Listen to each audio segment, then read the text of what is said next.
नमस्कार साथियों, हिंदी प्रतियोगी परीक्षाओं के लिए समर्पित चैनल हिंदी नेटशाला में आपका पुनः हार्दिक अभिनंदन है।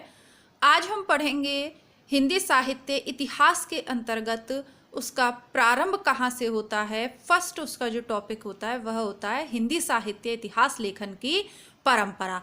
इसके अंतर्गत पिछली परीक्षाओं में कौन से प्रश्न पूछे गए हैं, आगामी परीक्षाओं में किस प्रकार प्रश्न बन सकते हैं, चाहे आरपीएससी हो या उत्तर प्रदेश की परीक्षाएं हो, GSSB हो या जितनी अन्य राज्यों की भर्ती परीक्षाएं नेट से लेके सभी के प्रश्नों का संकलन इसके अंतर्गत है। नोट्स भी हैं, ये मेरे नोट्स थे और इन्हीं में मैंने जब देखा कि इन्हीं में से बार बार प्रश्न आ रहे हैं तो इस नोट्स को आपके समक्ष प्रस्तुत कर रही हूँ। और इसके जो विस्तृत हैं, जैसे कि मिश्र बंधुओं वाला जो इतिहास ग्रंथ है, गारसदा तासी का है, ग्रियर्सन का है और शुक्ल का है, इन चारों के इतिहास ग्रंथ से रिलेटेड जो वीडियो है, क्योंकि थोड़ा बड़ा होगा उससे बहुत ज़्यादा प्रश्न बनते हैं, वो इस वीडियो के सेकंड पार्ट में हम पढ़ेंगे। अभी सरल रूप में, संक्षिप्त रूप में इसको रिवाइज करिए कि आपकी तैयारी कितनी है। क्या आपको ये सब मालूम था या आज इस वीडियो को देखने से आपको यह मालूम चला है? कितना पहले से मालूम था और कितना आज की क्लास में आपने नया सीखा, इसे कमेंट बॉक्स में लिखिएगा। जब ये नोट्स पूरे हो जाएंगे तब इसकी PDF मैं आपको प्रोवाइड करवाऊंगी। सबसे पहले हिंदी साहित्य का इतिहास हम जानते हैं किसी हिंदी भाषी विद्वान ने नहीं बल्कि फ्रांसीसी विद्वान गारसदा तासी ने लिखा। तो फर्स्ट इतिहास, हिंदी साहित्य के इतिहास के प्रारंभकर्ता जिन्होंने सबसे पहले इतिहास लिखा, प्रथम व्यक्ति कौन है? गारसदा तासी। इनका ग्रंथ है इस्तवार दला लेत्रेत्योर एंदुई हिंदुस्तानी। 2 प्रश्न पूछे जाते हैं। तीसरा, इसकी भाषा कौन सी है? फ्रांसीसी विद्वान थे तो किस भाषा में लिखा? फ्रेंच भाषा में। हम पहले ही जानते हैं कि हिंदी साहित्य का इतिहास हिंदी में नहीं लिखा गया। एक विडंबना है बहुत बड़ी, लेकिन जो है वो परीक्षा की दृष्टि से हमें रटना पड़ेगा। इसका जो प्रथम संस्करण है 2 भागों में प्रकाशित हुआ। फर्स्ट भाग 1939 और सेकंड भाग 1947। ध्यान दीजिएगा, जितना भी मैंने यहाँ पर लिखा है बहुत कम लिखा है और केवल वही लिखा है जो परीक्षा में पूछा गया है और पूछा जाएगा। द्वितीय संस्करण कब लिखा गया? 1871 में। यह भी विभिन्न परीक्षाओं में पूछा हुआ है, क्योंकि इसको हम व्याख्यात्मक रूप से कल वीडियो में देखेंगे या इसका जो सेकंड पार्ट आएगा तो यहाँ पर व्याख्या नहीं करूँगी। जल्दी से सबको देख लेते हैं। इस वीडियो में जितने भी इतिहास ग्रंथ लिखे गए हैं उनको देख लेते हैं। जितने भी लिखे गए हैं उनसे मेरा तात्पर्य जो परीक्षा में के लिए पढ़ने हैं उनको देख लेते हैं, फिर दूसरे वीडियो में देखेंगे। उसके बाद दूसरा जो इतिहास ग्रंथ लिखा गया वो ये 47 में लिखा गया। इसके बाद 1848 में उर्दू भाषा में लिखा गया। वो किसने लिखा? मौलवी करीमुद्दीन ने। उसका क्या नाम है? तबकाश शुअरा, या फिर आप उसे तजकीरा ई शुअरा ई हिंदी, इसके नाम से भी जानते हैं। और पूछ ली जाए भाषा कौन सी है तो आप हिंदी नाम में, क्योंकि हिंदी है तो हिंदी मत कर दीजिएगा, इसकी भाषा है उर्दू। 2 हो गए। अब ये 47 में हो गया, 48 में हो गया। इसके बाद 1873 में महेश दत्त शुक्ल जी ने भाषा काव्य संग्रह लिखा, हिंदी में भी। ये एक रूप में तो आप कह सकते हैं इतिहास ग्रंथ है, लेकिन काव्य संग्रह है। ये गद्य का इसमें उतना नहीं है, काव्य संग्रह है। ये नेट 2024 में पूछा, 14 में पूछा है, बाद में भी पूछा होगा। तो मतलब मैं इसको यहाँ पर नोट करती जाऊँगी, किस भी परीक्षा में पूछा उस परीक्षा को नीचे नोट करती जाऊँगी और उसके बाद फाइनल PDF आपको उपलब्ध करवाएंगे। अभी तो नोट्स की प्रक्रिया चल रही है तो नई नई चीज़ें जुड़ती जाएंगी। तो ये जो महेश दत्त शुक्ल जी हैं इन्होंने सर्वप्रथम लिखा, लेकिन ये फेमस नहीं हुआ। आपसे पूछी जाए कि हिंदी साहित्य इतिहास का हिंदी में लिखा पहला इतिहास ग्रंथ कौन सा है? सही उत्तर है शिव सिंह सरोज। शिव सिंह सेंगर द्वारा शिव सिंह सरोज 1883 में लिखा गया हिंदी साहित्य का हिंदी में लिखा जाने वाला पहला इतिहास ग्रंथ है। इसको इतनी मान्यता नहीं मिली, हालांकि पहले ये आया पर इसको मान्यता नहीं मिली। मान्यता दी है विद्वानों ने इसको। तो हमारा सही उत्तर, अगर ये ऑप्शन में होगा ही नहीं, 99% महेश दत्त शुक्ल जी ऑप्शन में नहीं होंगे, लेकिन फिर भी यदि इन दोनों में से आ जाए तो जो आपको महेश दत्त शुक्ल लगाना है, अन्यथा शिव सिंह सेंगर ही सही उत्तर रहेगा। नेट परीक्षा में पूछा गया है कि भाषा काव्य संग्रह के रचयिता कौन है, तो महेश दत्त शुक्ल है। ठीक है, इस तरीके से प्रश्न पूछा है, वैसे एनटीए इस तरीके के देगा नहीं। इसके बाद सबसे ज़्यादा जो फेमस और उपयोगी था, जिसमें पहली बार काल विभाजन किया गया, वो था जॉर्ज ग्रियर्सन का 1888 में लिखा गया 1888 में अंग्रेजी भाषा में लिखा गया the modern vernacular literature of northern Hindustan. ठीक है, ये वास्तविक अर्थ में हिंदी साहित्य का पहला काल विभाजन और लेखन परंपरा के अंतर्गत पहला ग्रंथ है, लेकिन अंग्रेजी में लिखा होने के कारण उतना प्रचलित ये नहीं हो पाया। इसके बाद मिश्र बंधुओं ने मिश्र बंधु विनोद निकाला 1913 और दूसरा भाग 1934 में। 3 भागों में इसे प्रकाशित किया गया, पहला संस्करण 13 में, फिर 34 में निकाला गया। ठीक है, इनके बारे में विस्तृत पढ़ेंगे तो यहाँ ज़्यादा नहीं बोलूँगी। नागरी प्रचारणी सभा ने फिर क्या किया, हिंदी साहित्य का बृहत इतिहास 16 जुलाई 1893 को 16 खंडों में प्रकाशित किया गया। आरपीएससी असिस्टेंट प्रोफेसर 2020 का ये प्रश्न है। इन्होंने इसे प्रकाशित करवाया 16 खंडों में। प्रथम भाग का शीर्षक था हिंदी साहित्य की पीठिका। यह भी आरपीएससी के पेपर में पूछा गया है, असिस्टेंट प्रोफेसर वाले में ही पूछा गया है। सेकंड भाग था हिंदी भाषा का विकास। इस तरीके से कुल 16 भाग थे। इसके बाद एडविन ग्रीव्स ने ये यहाँ पर 1893 के बाद फिर 1900 में आ जाएंगे। 1917 में किसने लिखा, एडविन ग्रीव्स ने लिखा, कौन सा, ए स्केच ऑफ हिंदी लिटरेचर। ये जो एडविन ग्रीव्स वाला है 1917 वाला, इसको पूछा यूपी पीजीटी में 2000 में पूछा, फिर यूपी पीजीटी 2010 में रिपीट हुआ, फिर जीआईसी प्रवक्ता भर्ती 2017 में रिपीट हुआ, फिर यूपीएचसीएससी असिस्टेंट प्रोफेसर 2021 में भी यह रिपीट हुआ है। कई बार ऐसा होता है कि हम शुक्ल, गार्सर दत्तासी और ग्रियर्सन में ही उलझे रहते हैं, और हमारे जो परीक्षक है जो पेपर सेट करता है वो एडविन ग्रीव्स जैसे विद्वानों को भी पूछ लेता है, जिनके इस इतिहास ग्रंथ का हिंदी साहित्य में कोई विशेष योगदान नहीं है, लेकिन परीक्षा वाला तो वो पूछेगा जो आपको याद नहीं है। आशा करती हूँ वीडियो अच्छा लग रहा हो। वीडियो अच्छा लग रहा है तो लाइक करके अपने विचारों को मुझ तक ज़रूर पहुँचाएँ। कुछ कमी लग रही हो कमेंट बॉक्स में ज़रूर लिखें। पसंद आए तो भी आपका एक कमेंट हमारा उत्साहवर्धन करने में सहयोग करता है। वियोगी हरि का ब्रज माधुरी सार 1923 में आएगा, 1920 में ही हो गया, सॉरी 1917 में हो गया। 1920 में फ्रैंक ई के ने a history of Hindi literature को लिखा। 17 के 3 साल बाद 20 में कौन सा लिखा, फ्रैंक ई के ने लिखा a history of Hindi literature. 20 के 3 साल बाद 1923 में वियोगी हरि जी अपनी ब्रज माधुरी सार को लेके हमारे समक्ष उपस्थित हुए। ये सब परीक्षा में पूछे हुए हैं ना, ठीक है। इसके बाद हिंदी के मुसलमान कवि, इसके 3 साल बाद 26 में अखोड़ी गंगा प्रसाद सिंह जी अपनी बुक के साथ आए, जिसका नाम था हिंदी के मुसलमान कवि। तो इसका पूछा जा सकता है, ये केवल मुसलमान कवियों का वर्णन था, इसमें सबका नहीं था, तो विशेष इसको नहीं। इसके बाद हिंदी साहित्य के क्षेत्र में उसका प्रकाश स्तंभ, मील का पत्थर, जितनी तारीफ की जाए उतनी कम। इसके बाद सर्वश्रेष्ठ हिंदी साहित्य का इतिहास ग्रंथ 1929 में प्रकाशित हुआ, जिसके राइटर थे रामचंद्र शुक्ल। इसकी डिटेल आगे के भाग में पढ़ाऊंगी, ठीक है। 1929 में हिंदी साहित्य का सर्वश्रेष्ठ इतिहास ग्रंथ लिखा गया, जिसमें काल विभाजन के साथ प्रथम बार नामकरण का प्रयास किया गया, कालों को नामकरण कालों का किया गया। इसके अलावा इसमें सरल रूप में बहुत सारे उसको सरल रूप में विभाजित किया गया, और यह व्यवस्थित रूप दिया। इसने हिंदी साहित्य को व्यवस्थित रूप देने का कार्य इस इतिहास ग्रंथ ने किया। इसके बाद सूर्यकांत शास्त्री अपने हिंदी साहित्य के विवेचनात्मक इतिहास को लेकर आए। इन्होंने 29 में लाए, ये फिर 30 में, 1 साल बाद ही ले आए। यूपी पीजीटी 2009 में इसको पूछ लिया। यूपी वाले विद्यार्थियों सावधान हो जाइए, जो प्रसिद्ध है वो नहीं पूछा जाएगा, जो उपयोगी है, जो योगदान दिया है जिन्होंने, उसको नहीं पूछेंगे। परीक्षक आपसे वो पूछेगा जिसका बहुत बड़ा योगदान नहीं है, लेकिन उसे आपको नंबर नहीं देने, इसलिए पेपर ऐसा ही बनेगा। फिर ये 30 के बाद 45, इसके बाद राहुल सांस्कृत्यायन अपने 2 ग्रंथों के साथ उपस्थित हैं। पुरातत्व निबंधावली 1937 में लिखा।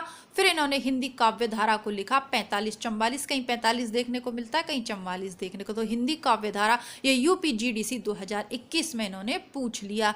21 में क्या पूछ रहे हैं कि राहुल सांस्कृत्यायन का क्या है इतिहास, उसमें तो ये पुरातत्व निबंधावली आपको देखने को मिलेगा। हिंदी काव्य धारा इनका फेमस है। 44-45 इसकी डेट है, ये पूछा गया। राम कुमार वर्मा का है हिंदी साहित्य का आलोचनात्मक इतिहास। ये जीआईसी प्रवक्ता भर्ती 2017, केवीएस पीजीटी 2018, उत्तराखंड लेक्चरर 2020 सहित विभिन्न परीक्षाओं में पूछा जाता है। राम कुमार वर्मा, हिंदी साहित्य का आलोचनात्मक इतिहास, 1938 में। फिर चित्ररेखा काव्य संग्रह पर इनको देव पुरस्कार मिला और 1963 में पद्म भूषण मिला। ये भी किसी परीक्षा में पूछे हुए हैं, तो मैंने यहीं लिख दिए हैं, ठीक है।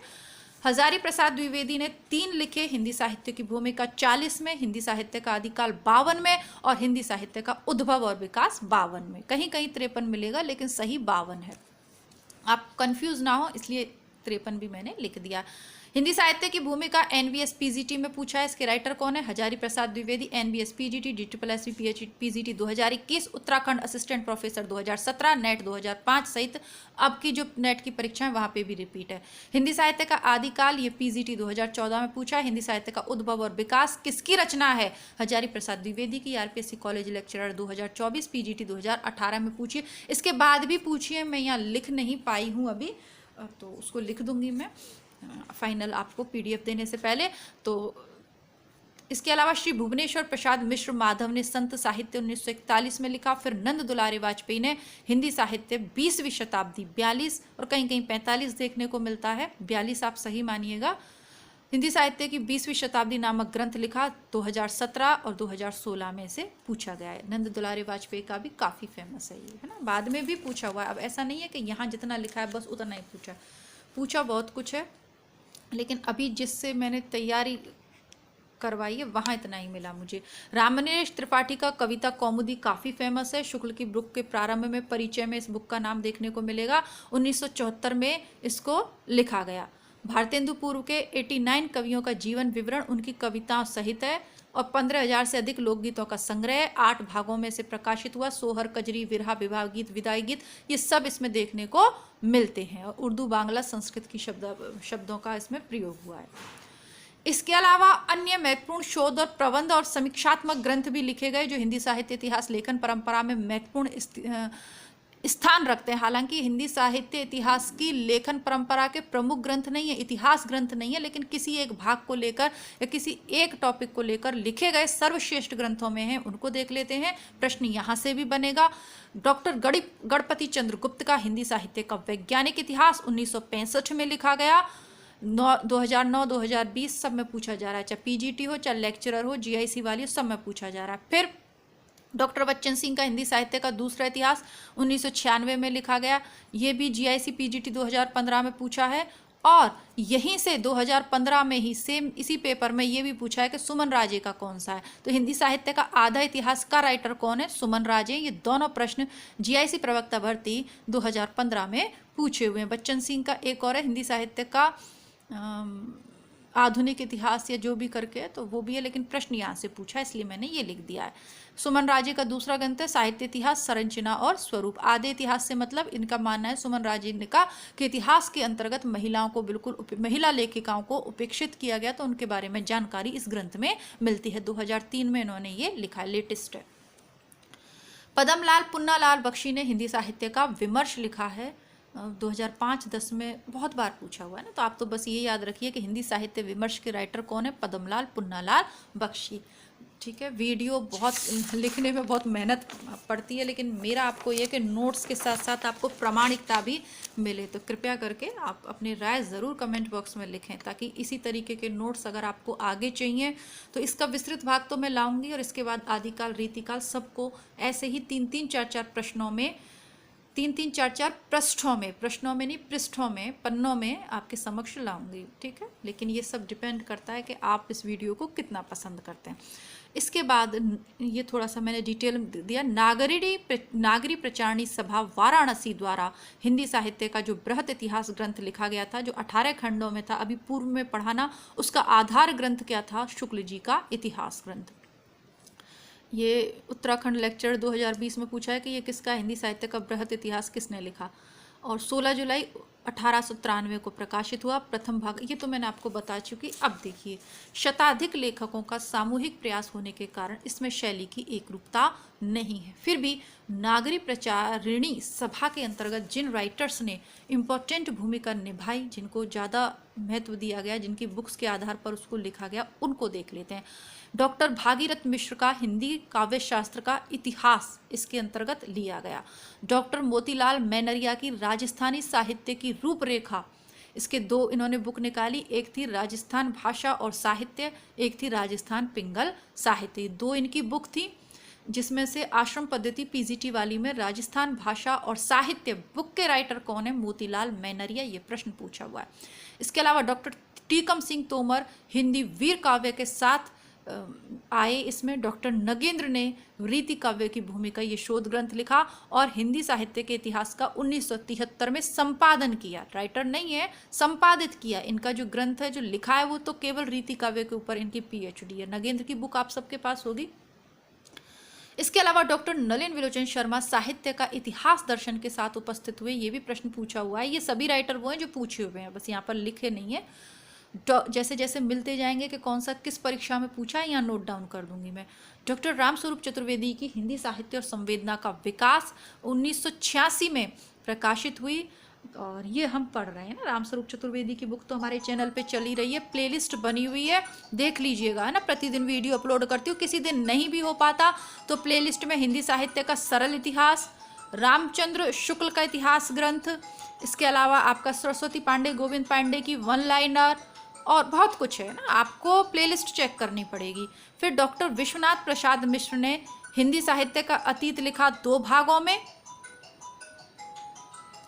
फिर डॉक्टर धीरेन्द्र वर्मा ने संपादित किया हिंदी साहित्य इतिहास को, जो ये नागरणी प्रचारणी वाला था। फिर डॉक्टर लक्ष्मी नारायण वार्ष्णेय का आधुनिक हिंदी साहित्य आया। फिर डॉक्टर श्री कृष्णलाल का आधुनिक हिंदी साहित्य का विकास आया। फिर ब्रज रत्न दास का खड़ी बोली हिंदी साहित्य का इतिहास, और प्रभु दयाल मीतल का चैतन्य संप्रदाय और उसका विकास। ये 12 राइटर और इनकी पुस्तकों का अग्रणीय योगदान है। अब वो आधारित तो शुक्ल के ग्रंथ पे, तो शुक्ल का ग्रंथ तो मूल हो गया। उसके अलावा इन 12 राइटर्स ने नागरिक प्रचारणी सभा वाले में अपना विशेष योगदान दिया। अब यदि आपका कोई रह गया, वैसे तो मेरी समझ में रहा नहीं है, एक ये मैंने अभी बताना भूल गई थी, ये रह गया था। नंद दुलारे वाजपेयी के बाद दूसरे पेज पे पहुंच गए, ये लाइन रह गई। विश्वनाथ प्रसाद ने हिंदी साहित्य का अतीत लिखा 2 भागों में, पहला भाग 1959 और दूसरा 1960।